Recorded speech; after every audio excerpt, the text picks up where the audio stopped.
Metsarahu manifest.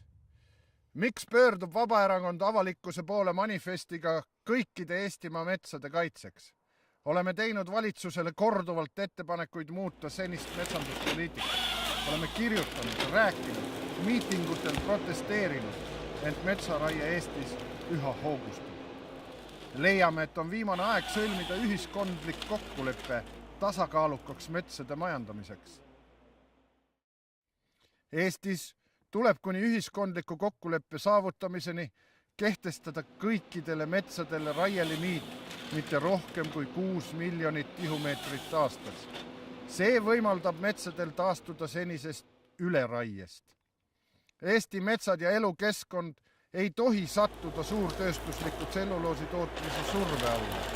Planeeritavad tselluloositehase asukohta, keskkonnamõjusid ning tootmismahte tuleb enne otsustamist põhjalikult ja kriitiliselt analüüsida. Vabaerakond kutsub kõiki toetama Metsarahu manifesti oma allkirjaga. Vaid meie inimeste ühiselt väljendatud tahe saab tuua soovitud muutused metsapoliitikas.